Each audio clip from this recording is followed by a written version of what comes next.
We've all seen the fantastic looking visuals in GT7, but what can you do right now to get yourself prepared for when GT7 launches in less than a month's time? In this video, I'm going to deliver 5 tips and tricks that are going to help you get ready for GT7. My first tip for this video is going to be variety, and more specifically car variety. You're going to have hundreds of cars in your GT Sport garage that you've never driven. By the look of GT7, it seems to be more focused on variety and certainly road cars. So get those road cars out your garage and go and turn some laps in them and see how they feel. Just get a feeling for cars between the N500s, the N200s, maybe some N800 cars, and see what you enjoy to drive and just get a feel for how they are different to each other.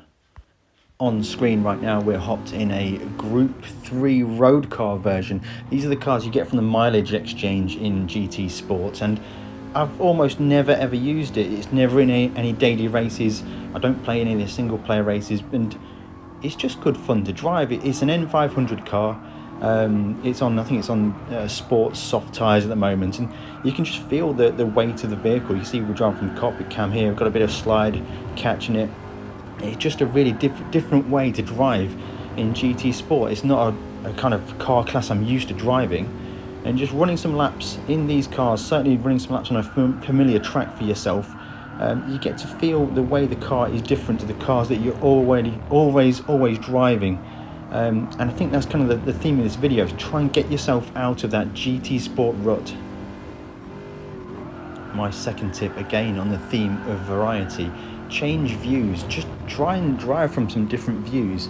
Now, in my opinion, from everything I've seen, that GT7 will feel quite similar to GT Sport. Everything I'm seeing from the way the vehicles move, the vehicle dynamics, I think GT7 will be an extension of GT Sport's kind of driving and physics model. But at the same time, you've got to try and just tune yourself away from the specific GT Sport driving style.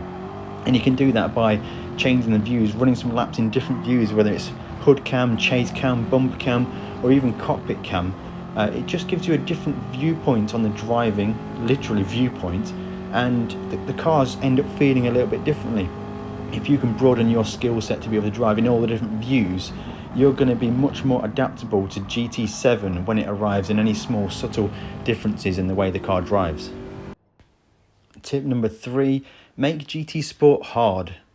Turn off ABS, just turn it off completely and run some laps and try and get a feel for the way the car is. You're going to be absolutely rubbish because we heavily rely on ABS in GT Sport, and also turn off traction control as well. Just make the game hard to drive and just run laps until you can be consistent. We don't actually know what driver assists will be available in GT7, most likely all of the ones from GT Sport, but how will they be implemented? Will there be certain races where you won't be allowed to use ABS? Will there be certain cars that won't have ABS available? So why not try in GT Sport, which is a physics engine that I think is going to be very similar to GT7's physics engine?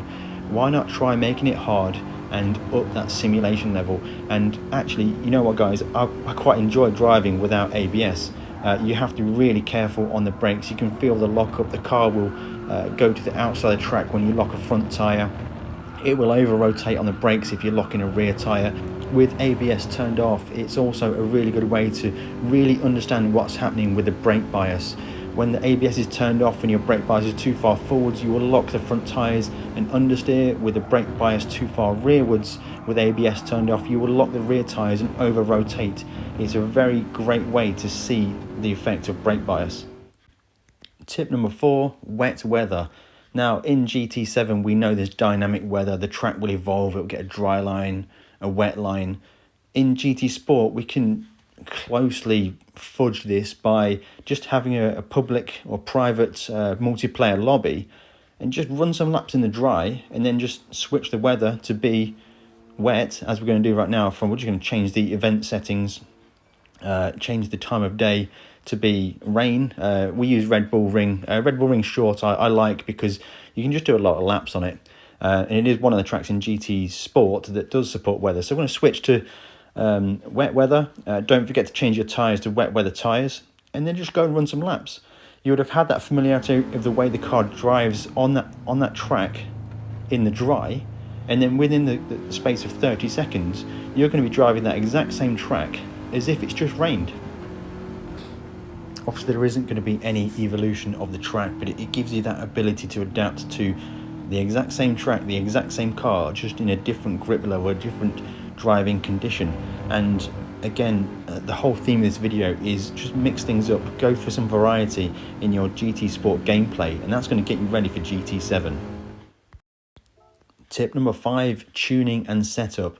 GT7 is heavily about tuning, modification, and vehicle setup. Now, in GT Sport, it isn't dressed up in the nice way where you're adding parts to your vehicle, but there is ways to change engine power and the weight of the vehicle. So go into your garage, upgrade your cars to maximum level 3, and although you won't be bolting on fancy turbos, exhausts, or doing weight reduction kits, you do have the option to play with the numbers, and it makes a significant difference.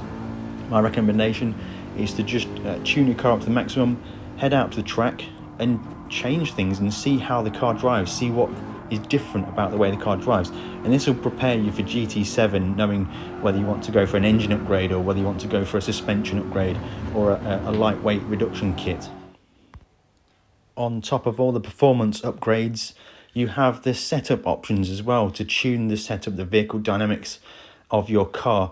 If you check out the link in the description below for the Race Asylum Discord, we have some amazing tuners in our Discord there, and they help you to tune and get to know what does what. But the best thing to do is just to go and play with stuff.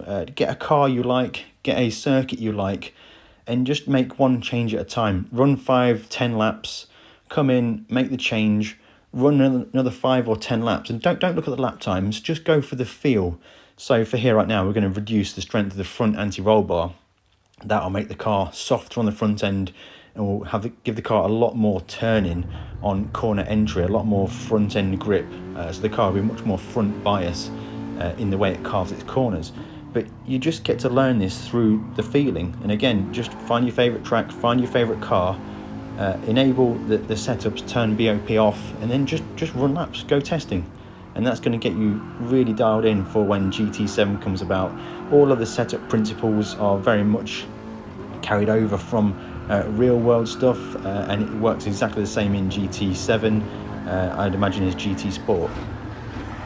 I hope the main theme you're getting from this tips video is just basically just to go and break the mold, get out the rut of GT Sport and go and drive all the cars that are already available to you, sitting in your garage collecting dust. And a lot of them are really great fun to drive, and on one hand this is getting me excited for GT7. It really is. A lot of variety should be really good fun, but I do like it when you know where you're going, when you're always racing Group 3 cars, you know what to expect. Drop a like if you found this video useful. Consider subscribing if you haven't already. We'll be straight on board with GT7 when it's launched, and we'll be doing fastest settings in GT7 video and all that good stuff. Thank you very much for watching, and we'll catch you in the next one.